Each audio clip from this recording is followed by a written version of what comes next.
का हमारा विषय है भंडारीपन, स्टीवर्डशिप, अकाउंटेबिलिटी। स्टीवर्डशिप में एक अकाउंटेबिलिटी रहता है। मैं चाहता हूं कि आज अब हम मिल के समझेंगे भंडारीपन क्या है। अगर लूका का 16 अध्याय में अगर हम 10 से पढ़ेंगे, वहाँ लिखा है कि विश्वास योग्य, स्टीवर्डशिप में विश्वास योग्यता बहुत जरूरी है। 16 का 10 वचन, जो थोड़े से थोड़े में सच्चा है, हाँ, वह बहुत में भी सच्चा है। थोड़े से थोड़े में सच्चा है। मैं आज कुछ बातें दिखाना चाहता हूँ या आपको सिखाना चाहता हूँ, पवित्र शास्त्र के द्वारा पवित्र आत्मा हमको प्रकट करे। हमें बहुत कुछ मिला है अनंत जीवन के साथ साथ यीशु मसीह द्वारा। अभी हमें जो मिला है उसका भंडारीपन हमको दिया गया है।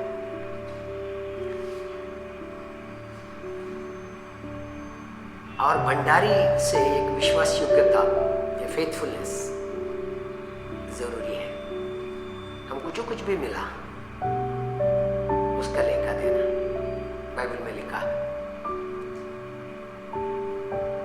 हम कैसा, हमें मिली हुई आशीष हो सकती है, हमको मिला हुआ हेल्थ हो सकता है, हमको मिले हुए बच्चे हो सकते हैं, कोई मटेरियल चीजें हो सकती हैं,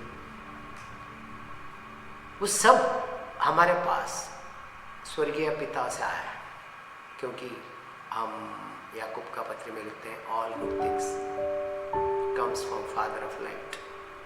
हम लोग सारी भली बातें ज्योतियों का पिता की ओर से मिलता है, वो हमारा पिता है। अभी 10 वचन में बोलता है कि छोटी सी छोटी बातों में विश्वास योग्य रहेगा, वो बड़ी बातों में भी विश्वास योग्य रहेगा। आगे हम देखेंगे, अगर आप छोटी बातों में विश्वास योग्य हो, आपको ज्यादा दिया जाएगा। आपकी वफादारी आपके ब्लेसिंग के लिए द्वार खोलती है। आप जितना विश्वास योग्य बना रहोगे, उतना अपने आप को आप खोल देते हो उन स्वर्गीय आशीषों को देने के लिए।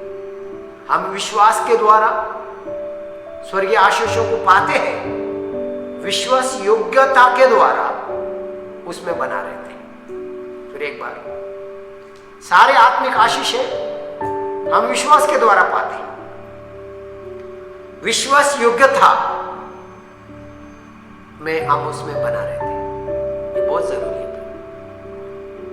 पाना एक अलग बात है, पाने के बाद उसमें विश्वास योग्यता बना रहना एक अलग बात है। इसलिए 11 वचन में लिखा है,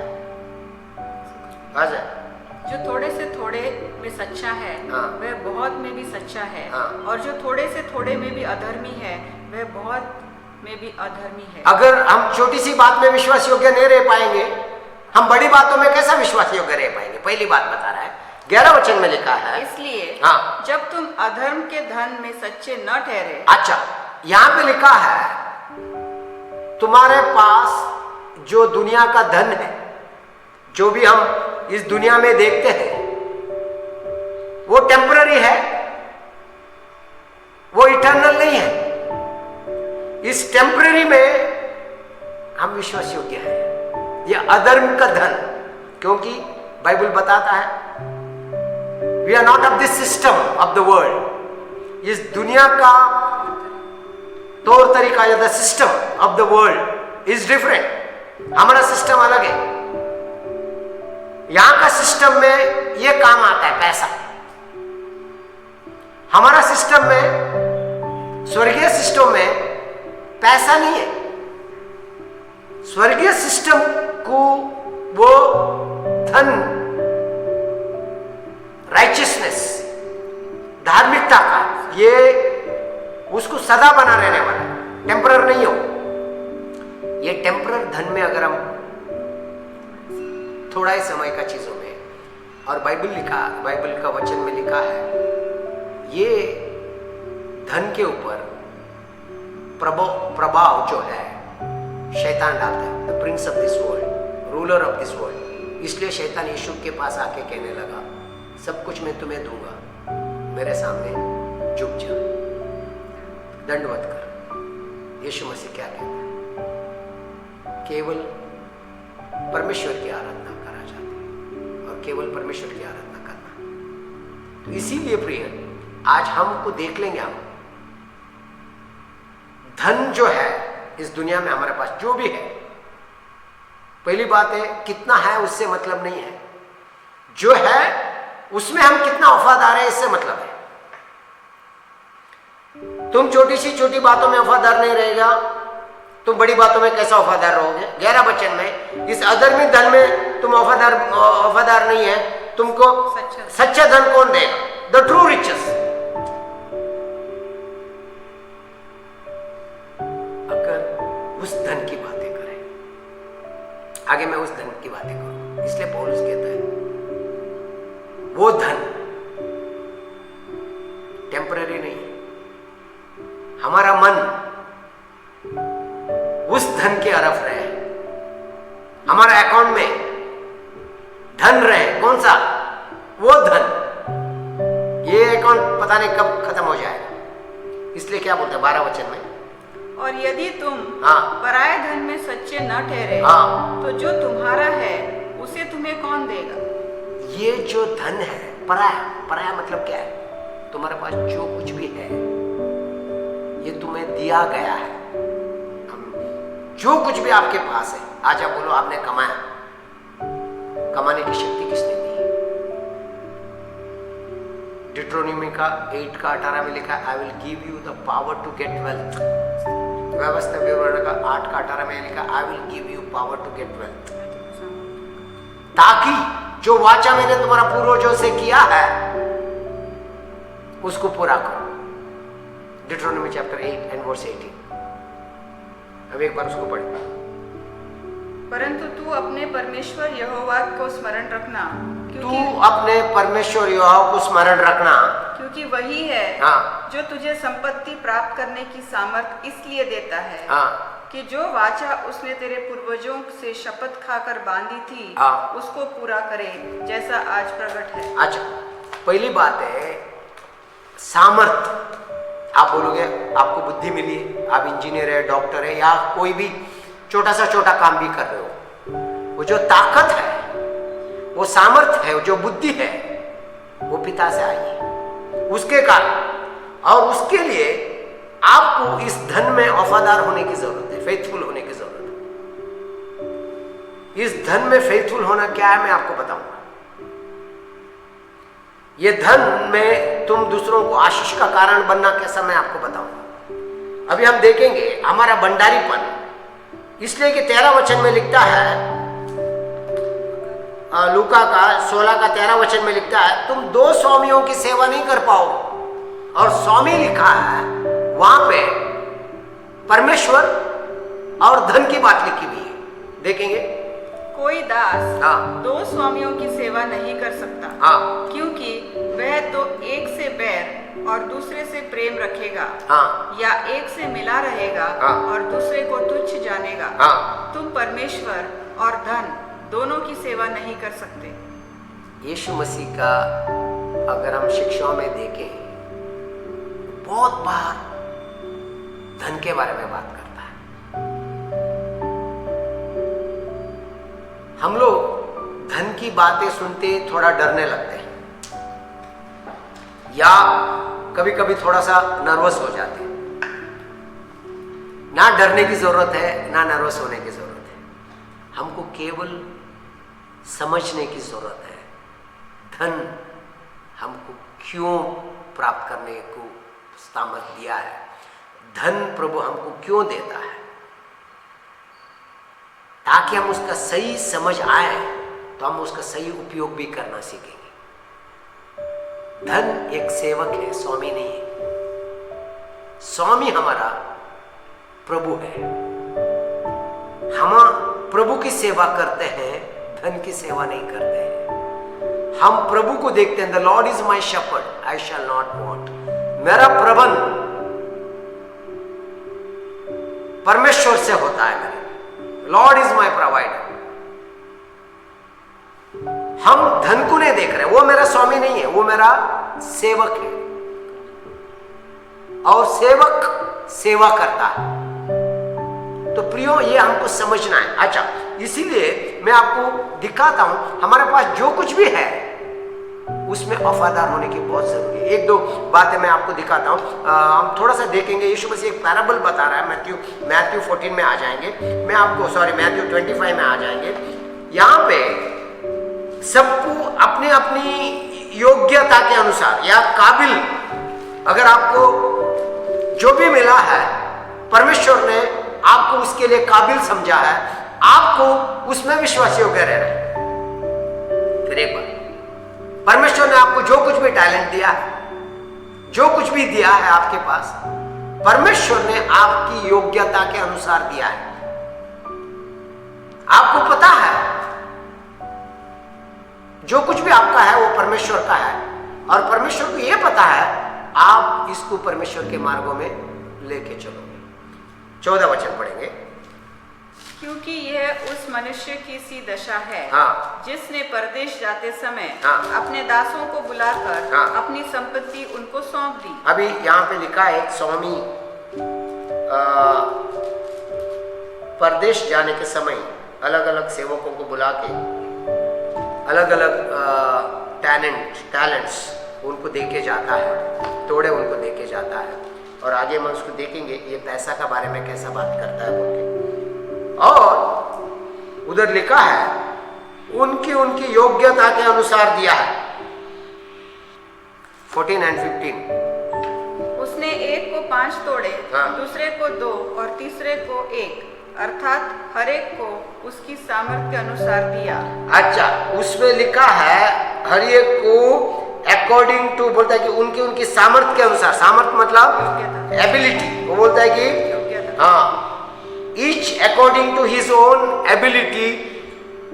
और वो क्या कर गया, अपने अपनी उनकी उनकी योग्यता के अनुसार उनको अलग अलग गिफ्ट दिया। और उसके बाद में मैं आपको दिखाता हूँ टैलेंट दिया। उसके बाद कुछ समय के बाद स्वामी वापस आ रहा है और उनसे हिसाब ले रहा है। जो भी कुछ उनको दिया था उनका हिसाब ले रहा है। बहुत बार ऐसा लगता है कि कोई हिसाब नहीं है, सब हिसाब है, हिसाब के बाहर कुछ भी नहीं। अनुग्रह में भी हिसाब है, हम देखेंगे उसको। इसीलिए हमको समझ में आने की जरूरत है कि जो कुछ भी प्रभु ने मुझे दिया है, मैं प्रभु की संतान हूं और मैं विश्वास योग्य हूं। 19 वचन पढ़ना। बहुत दिनों के बाद हाँ, उन दासों का स्वामी आकर उनसे लेखा लेने लगा। हाँ, जिसको 5 तोड़े मिले थे उसने 5 तोड़े और लाकर कहा, हे स्वामी, तूने मुझे 5 तोड़े सौंपे थे, देख मैंने 5 तोड़े और कमाए हैं। उसके स्वामी ने उससे कहा, धन्य है अच्छे और विश्वास योग्य दास। ध्यान देकर सुनो, उसका स्वामी का कमेंट देखो। 19 वचन में हम देख रहे हैं स्वामी आने के बाद सबसे अपना अपना हिसाब देने के लिए कहा। यीशु मसीह की कहने वाली बात है। क्या बोल रहा है? लेखा लेना के लिए आया, लेखा देने को कहा। और जब वो लेखा दे रहे हैं, जो 5 तोड़े वाला अपना लेखा दे रहा है, बोलते तूने 5 तोड़े दिए थे प्रभु, मैंने उसको क्या किया? 10 किया। प्रभु कहते हैं तू विश्वास योग्य है 5 तोड़ों में। उसने क्या विश्वास योग्यता दिखाया? देख ध्यान देकर सुनो। प्रभु बोलते हैं कि तू विश्वास योग्य। आगे क्या बोलते हैं? ध्यान देकर सुनो। तू well done good and faithful, बोलते हैं कि अच्छा किया, विश्वास योग्य, अच्छे और विश्वास योग्य दास। अच्छा विश्वास योग्य दास। तू थोड़े में विश्वास योग्य है, तू थोड़े में विश्वास योग्य रहा, हाँ, मैं तुझे बहुत वस्तुओं का अधिकारी बनाऊंगा। इसलिए कि तू थोड़े में, हमने लूका में देखा, तुम थोड़े में विश्वास योग्य नहीं, बहुतों में कैसा विश्वास होगा? हमने वहां देखा तुम अधर्मी धन में विश्वास योग्य नहीं रहोगे, तुमको सच्चा धन कौन देगा? यहां पे यीशु मसीह बोलता है तुम थोड़े में विश्वास योग्य रहा, तुम्हें बहुत दूंगा। आगे पढ़ेंगे। उसके बाद जिसको 2 तोड़े दिए थे वो यीशु के वो आया स्वामी के पास और स्वामी ने कहा, और जिसको 2 तोड़े मिले थे उसने भी आकर कहा, हे स्वामी तूने मुझे 2 तोड़े सौंपे थे, देख मैंने 2 तोड़े और कमाए हैं। उसके स्वामी ने उससे कहा, धन्य हे अच्छे और विश्वास योग्य दास, तू थोड़े में विश्वास योग्य रहा, मैं तुझे बहुत वस्तुओं का अधिकारी बनाऊंगा। अभी ध्यान देकर सुनो, वो बोलते हैं दोनों जन जो 5 तोड़े मिले और 2 तोड़े मिले विश्वास योग्य रहे, और जो स्वामी ने उनको दिया उसको उन्हें फ्रूटफुल बनाया। जो भी ब्लेसिंग उनको मिल रही थी उसको उन्हें गुणात्मक किया, डबल किया, मल्टीप्लाई किया। परमेश्वर की योजना पहले से कि जो कुछ भी आपके पास है वो मल्टीप्लाई हो। वो कैसा मल्टीप्लाई होता है? मल्टीप्लाई होने की कुछ चाबियां हैं। आप एक बीज को मल्टीप्लाई कैसा करोगे? जब वो बीज को बोओगे वो बीज गुणात्मक वृद्धि करेगा, और गुणात्मक वृद्धि से आप एक बहुत बड़ी फसल देखोगे। आगे का वचन पढ़ेंगे जो जिसको 1 सिक्का दिया। उसने आकर कहा, हे स्वामी मैं तुझे जानता था कि तू कठोर मनुष्य है, तू जहाँ कहीं नहीं बोता वहाँ काटता है, और जहाँ नहीं छींटता वहाँ से बटोरता है। इसलिए मैं डर गया और जाकर तेरा तोड़ा मिट्टी में छिपा दिया। देख जो तेरा है वह ये है। अभी ध्यान देकर सुनो, आखिरी वाला जो 1 तोड़ा बाइबल में हमने प्रभु के वचन में पहला ही देखा था, उनकी योग्यता के हिसाब से दिया था। मास्टर को लगा पहला वाला सेवक 5 के लिए योग्य है, दूसरा वाला सेवक 2 के लिए योग्य है, आखिरी सेवक 1 के लिए योग्य है। इससे 1 का हिसाब लेकर जाएगा, उससे 2 का हिसाब लेकर लिया जाएगा, उससे 5 का हिसाब लेकर जाएगा। जब इसका 1 का हिसाब लिया जाता है वो कहता है कि मैं डर गया। विश्वास का सबसे बड़ा रुकावट डर है। क्या होगा, कैसा होगा? मैं जानता हूं तू जहां बोता नहीं वहां काटता है, मैं जानता हूं। देखो स्वामी का कमेंट क्या है? आलसी और दुष्ट, लेजी एंड विकेट। तुम्हारा मन सही नहीं था, तूने डर के छुपाया या धक दिया। परमेश्वर के ब्लेसिंग में एक चीज है प्रियो, it always multiplies, it always reproduce. एक याद रखो, परमेश्वर का राज का प्रिंसिपल यह है, from the beginning it produce, it multiplies, fruitfulness.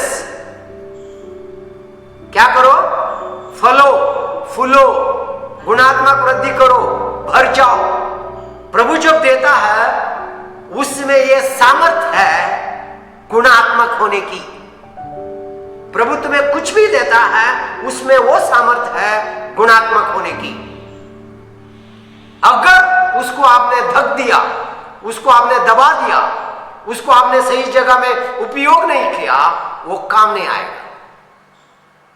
इसलिए मत्ती में लिखा है तुम्हारा धन को सही जगह में रखो, वहां ना कीड़े खाएंगे ना चोरी होगा। Invest wisely. आने वाले दिनों में दिखाएंगे, don't be selfish, don't be greedy, have the mind of Christ. जानो, know the ways of God, परमेश्वर के मार्गों को जानो, ताकि तुम जो कुछ भी करोगे विश्वास योग्यता से करोगे। बड़ा दुख लगता है जब हम आखिरी वचन जब पढ़ते हैं, उसके पास जो था वो ले लो, क्योंकि उसको स्वर्गीय प्रिंसिपल्स पता नहीं है। बहुत समझने का पैराबल है, बहुत बड़ा, इस कहानी में बहुत कुछ है समझना है, क्योंकि उसको स्वर्गीय सिद्धांत पता नहीं है।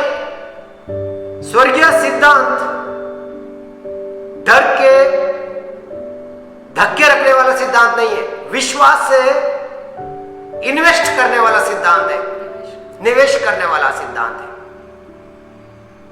लॉकर में डाल के रखने वाला सिद्धांत नहीं है। कल क्या होगा, बुरे दिनों में काम आएगा। विश्वासियों के लिए कभी बुरे दिन नहीं है, सदा तुम्हारे लिए भले दिन है। Every day is a blessing. इस बात को समझना है। चलो 27।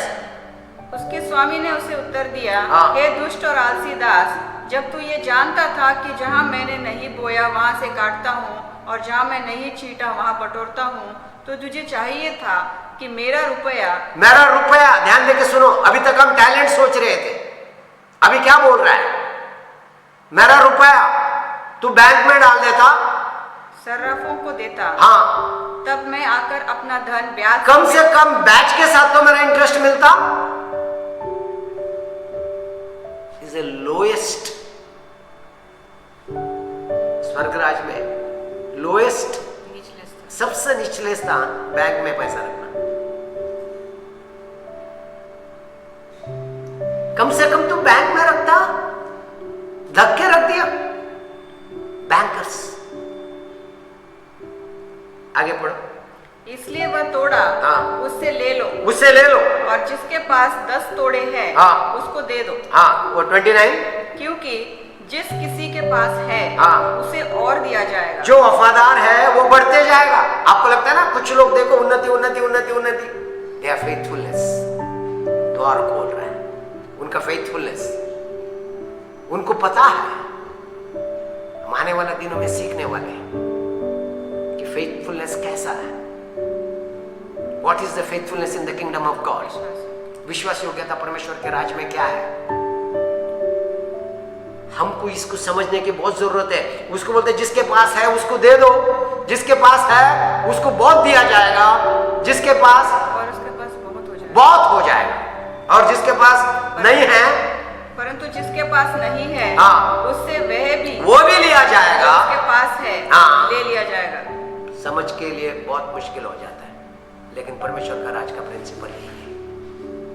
एक वचन आगे पढ़ेंगे, मत्ती का 6वां अध्याय 19 से 21 तक पढ़ेंगे। तो इसलिए बोलता है कि तुम्हारा धन को सही जगह में डालो। आगे क्या बोलते पढ़े? अपने लिए पृथ्वी पर धन इकट्ठा न करो। हाँ, तुम्हारा माइंडसेट, मेरे लिए थोड़ी संपत्ति इकट्ठा करो, और एक प्लॉट, और एक फ्लैट, और एक घर, और एक मोबाइल, और एक गाड़ी, और एक, केवल यहीं पे ना रह।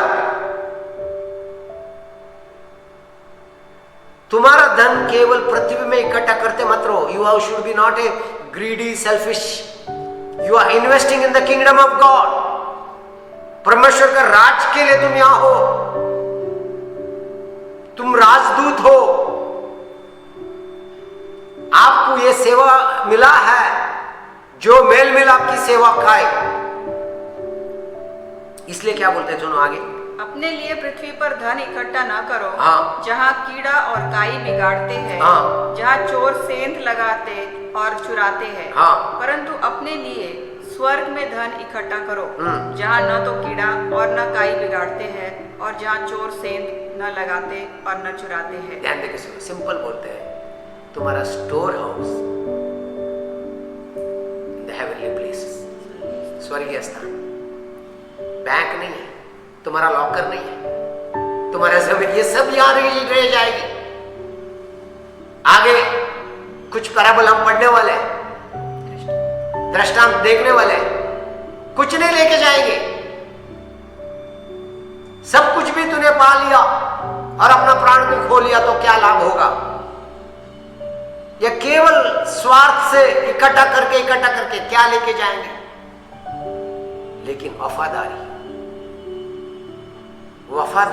प्रभु के राज में सबसे ऊंचा स्तर आपके लिए ले आता है, फेथफुलनेस। इसलिए प्रियो, हम जो कुछ भी प्रभु ने हमको दिया, उसमें वफादार रहे। आगे तक पढ़ा आपने 21 तक?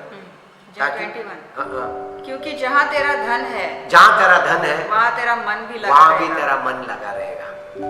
आपका धन क्या है? आपका धन कहाँ है? आपका मन कहाँ है? अगर आपका मन स्वर्गीय वस्तुओं पे है, आपका धन भी वहीं केंद्रित हो रहा है। पवित्र आत्मा आपको मदद करे।